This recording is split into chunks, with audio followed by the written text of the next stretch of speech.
Well, Jane and Mr. Ace staged a fake quarrel over a mink coat as an object lesson to Carl and Jane's niece Betty, newlyweds who have quarreled and separated. Mr. Ace hoped to show the youngsters how ridiculous their quarrel is. When we left off, Jane was packing to leave home, and Carl and Betty, reunited for the moment, are dashing to bring Mr. Ace home to keep Jane from doing so. The scene now is at the Aces' home, where we find Jane with Marge, who has just entered. Listen. So I told him I was going to pack up and leave here. Well, you should have seen him. You could have knocked him down with a fender. I can imagine. What did they do? I guess Betty cried as usual, huh? Oh, yes, cry. I thought I'd laugh. But I didn't. I kept on acting all the time she was crying. I kept saying, I won't stay in this house another minute. And Carl kept saying, you can't do that. And I said, well, I'm going to pack up, I said. Where were you going? I said, Well, where were you going after you packed? I wasn't really going. Don't you remember? I was only asking. I know, Jane, but I mean, where did you say you were going? Oh, they asked me that. They said, where will you go? And I said, oh, I don't know. I don't care. Maybe China, I said. Maybe home to Mother. Maybe both. Oh, Jane, you didn't. Yes, I did. Well, you should have seen me, Marge. Honestly, I was marvelous. Talk about acting. Well, it sounded so real, I would have gone and packed and got on a train before you could say Bill Robinson. Except I didn't have a cent to Jane. Because last Didn't night... have a what? What? You say you didn't have a what? I didn't have a cent to Jane, my name. Oh, you didn't have a cent to Jane, huh? No, because last night when he left here, he forgot to leave my weekly allowance. Oh, well, we'll soon have that fixed up if this thing works according to plan. Now, you say the kids went to talk to Ace, huh? Yes, they're going to tell him that Betty's going to give me the mink coat for nothing. So in that way, I get the coat, and he won't have to pay for it, see? Very good. How did they come to that solution? I don't know. I went in to pack, and I left the two of them here talking. And the first thing I knew, they called me in and asked me if I wouldn't just wait long enough for them to go to see him and tell him about the coat. So I said, well, all right, I'll wait. And they ran out of here like a bat out of a belfry. Good work, Jane. Well, thanks. You see how it's working? They're so upset about you and your domestic risk that they've forgotten all about their childish arguments. They feel they're going to save your home from breaking up. Now, if they react the way I hope they will, it'll be easy to get them back together again. Just keep up the good work, Jane. You mean go on packing? No, but when you get here, you go on acting mad, you see? Oh, yes, I know what you mean. Just leave it to me, Marge. Honestly, you should have seen me. I was frowning around here like anything. I really did some acting. Atta girl, you keep that up. Everything's going to work out fine. Oh, sure it is. Not only are they going to make up, but I'm going to get a mink coat to boot. What? I say not only are Carl and Betty going to make up, but I'm going to get a mink coat out of it for nothing. Oh, now, Jane, you're not really going to take it. Well, oh, there they are now. Oh, you better let them in, Marge. Okay, Jane. Oh, well, wait a minute. Wait till I get mad. Right. You ready? No, wait. Don't look at me, Marge. You make me laugh. I've got to be mad. Wait till I frown. There. Now, how's that? That's perfect. All right, let them in. Yes, I'm coming. Do I look mad enough? Mad enough to eat nails. Oh, that reminds me I haven't had any lunch yet.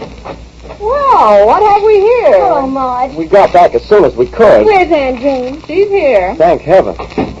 Well, what brings you home at this hour? I don't know. I didn't come because I wanted to. Just as a favor to Carl. Hello, Aunt Jane. Here he is. Hello, Betty. Hello, Carl. Hello, Marge. Oh, I get it. Well, I guess I better be going. Oh, no, not yet.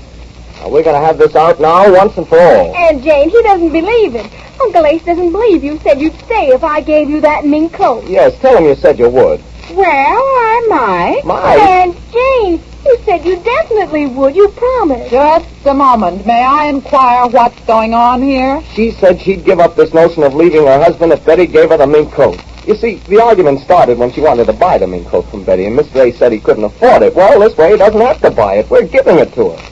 We're giving it to her? Yes, we are. Who's we? Why, Betty and I, of course. Betty and you? Now, wait a minute now. I must have missed a chapter here somewhere. In the last installment I read, you and Betty were having your own difficulties over a mink coat. Oh, what does it matter about us?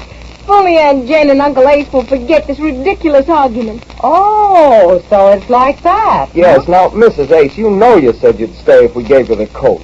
Did I? Did you? Aunt Jane, you know you did. That's why we brought Uncle Ace home. Oh, did you? I hadn't noticed. Well, I guess there's nothing more to say, so I'll just... Oh, no, wait, Uncle Well, Ace. Carl, do something. Well, I'm bewildered. Mrs. Ace, are you backing out of your agreement? Are you denying you said that if you got the coat, you'd stay here? Did I? Well, there you are. Now, Carl. just a minute.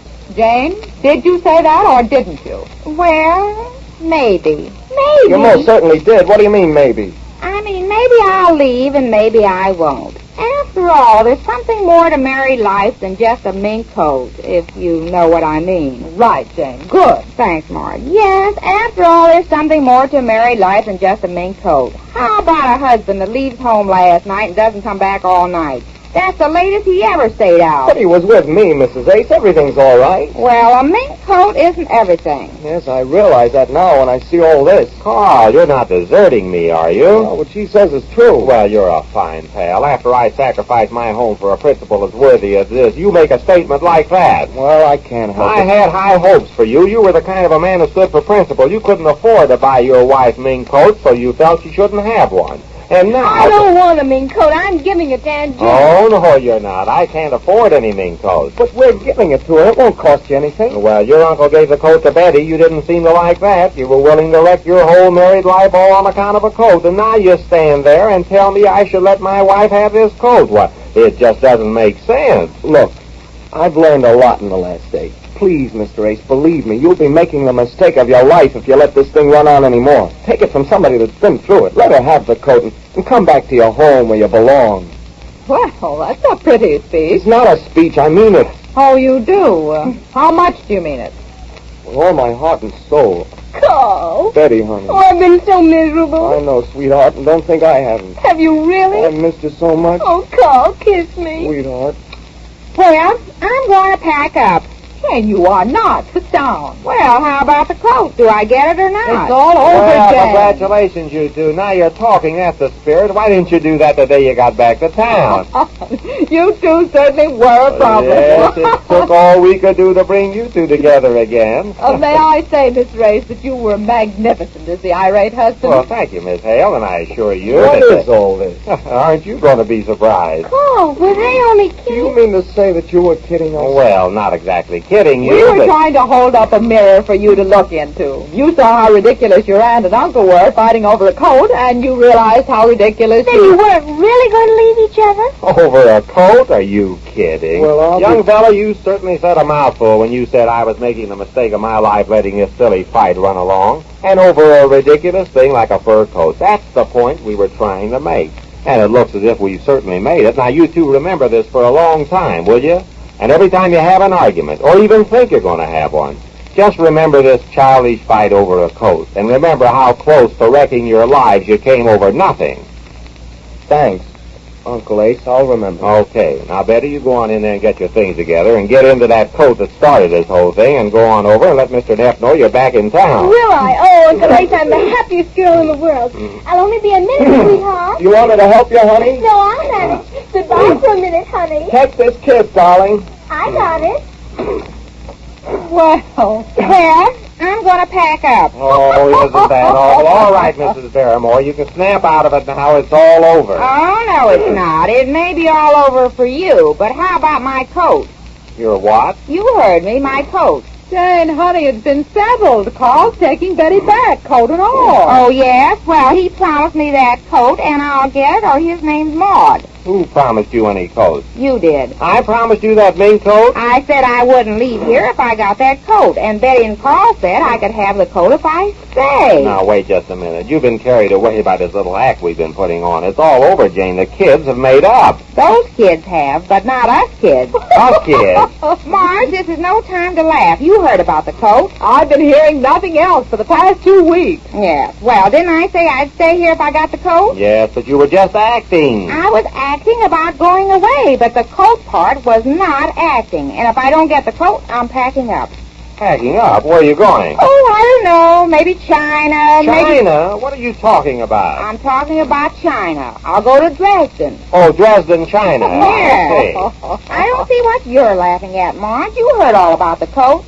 And you, Carl, I guess you didn't tell me I could have the coat if I didn't leave home. Yes, but I didn't know then. There, you see? Oh, but look, Jane, Carl and Betty have made up. That's what this is all about. We wanted to show them how silly it is to start a serious family argument over a little thing like a mink coat. Oh, it is? Why, sure. Well, now I've got you. If it's such a silly thing to argue about, what are you arguing about?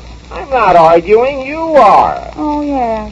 Well, all I know is that everybody's getting something out of this but me. I'm always the ghost. The ghost? Yes, I am, and I don't like it. This thing started out with me getting a mink coat, didn't it? It started out with our trying to bring Betty and Carl together again. Yes, and they promised me the coat. Oh, Jane, forget it, will you? I will not. I'm the one that always gets left out. Oh, sure. You're just a poor orphan around here. Well, you treat me worse than that. What am I, a stepladder? A what? Oh, Jane, don't. Oh, I don't care. Here I stay home and act all over the place, wrecking my brain to make Betty think I'm leaving you. You should have seen me acting. And what do I get? Well, what do you want? A little applause? Okay, here's some applause. Come on, Marge, give her a hand. Thank you. Thank you.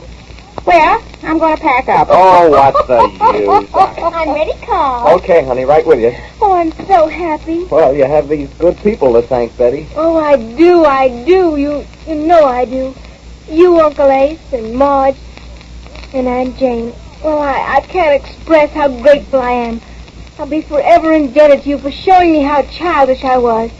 Anytime you want me, Aunt Jane, for anything, you know you can have the shirt off of my back. Is it mink? Oh, isn't that? Well, at any rate, the Aces have straightened out Carl and Betty. And leave it to Mr. Ace to straighten out Jane, as we learn when next we meet the Easy Aces.